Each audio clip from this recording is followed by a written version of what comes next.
Hi friends, a very warm welcome back to our channel. Today I'm bringing you a new story.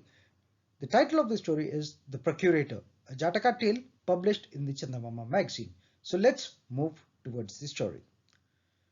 At the time when Brahmadatta was ruler of Banaras, the Bodhisattva was employed as the king's procurator. The procurator's job was to buy the various properties and commodities that were required for the state purposes. He had to be an expert in estimating the value of things. The Bodhisattva would buy elephants, horses, gold and silver, and so on for the kingdom, and pay the merchants who brought them.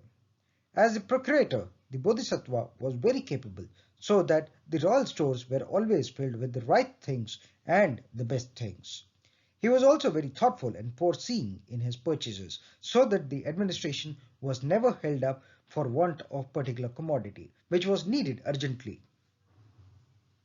He was also fair-minded in his dealings with the merchants and traders from other countries, so that the name of Benares was respected in far-off places. Now King Brahmadatta was a miser. He thought that his procurator was paying too much for everything and squandering away the state's monies. At this rate, I shall be bankrupt in no time, he said to himself. The next act was to dismiss the Bodhisattva and appoint someone else in his place. This he did in the earliest possible manner and easiest possible manner. He opened the window of his chamber and looked down. There were some of his attendants standing about. He selected one of them at random and ordered him to come up. When this unknown insignificant fellow came up, the king told him, "From now on you are my procurator."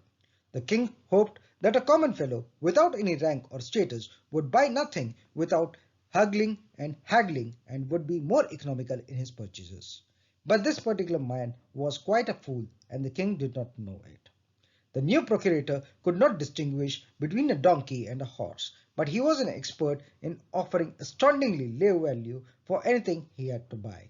The merchants who had came from far-off countries could hardly kick up rows with the king's official.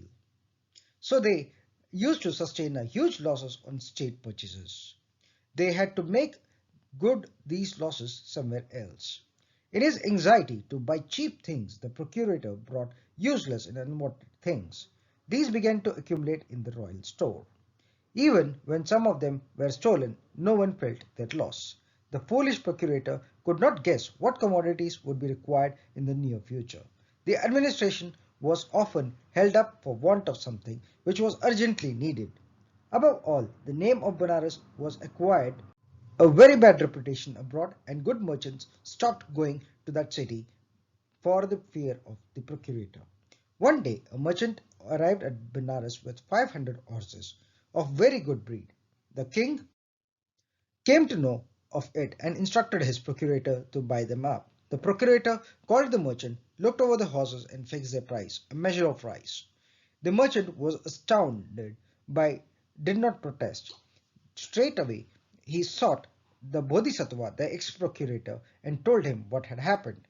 The new procurator seems to be a queer person. I depend upon you, sir, to see that I get justice, the merchant said.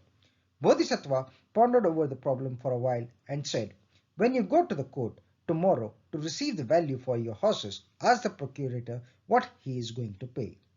When he says a measure of rice, ask him what the value of a measure of rice is. Let us see what will happen next. I too shall be in the court." The merchant put his faith in Bodhisattva, thanked him, and took his leave. The next day in the court, the merchant addressed the procurator and said, "Sir, you brought from me 500 horses of best variety. May I know before witnesses what am I going to be paid for them?" "Why, a measure of rice, of course. I told you so yesterday," replied the procurator. This reply amazed everyone in the court, including the king. The merchant put his next question, "And may I know before the witnesses what value of measure of rice may be?" "Ah, anyone can tell you that. The value of measure of rice is exactly equal to the value of the kingdom of Benares and her dependencies," said the procurator. Like anyone who is considered to be a good bargainer, the procurator was exaggerating the value of what he was paying and depreciating what he was buying. But being a born fool, he overdid it. That was all. The entire court re- resounded with peals of laughter at the stupidity of the procurator. Some of them even made jokes about it by estimating how many kingdoms each one of them would buy with the rice stored in these houses, and in how many days a good eater could gobble up the kingdom, and so on. The only persons who could not enjoy the joke was the foolish procurator and the ashamed king who employed him. When some of the courtiers asked the procurator to buy them a couple of palaces for a handful of rice, the king bent his head in mortification. The Bodhisattva decided to put a stop to this jocularity. He stood up and said, "Do not mock a man for this ignorance. When a man is entrusted with a job for which he is not qualified, he is bound to make laughing stock of himself sooner or later. It is not this poor fellow's fault that he was made the procurator." The king raised his head and said, "The fault was mine. O Bodhisattva, I have learnt my lesson. No one can do wrong except the king." The king at once removed the new man from the job of procurator and put Bodhisattva back in his place. So this was the story, The Procurator, published in the Gokul Chandamama magazine. Till I come back with a new video and a new episode, till then stay safe and take care. This is just Chandamama signing off.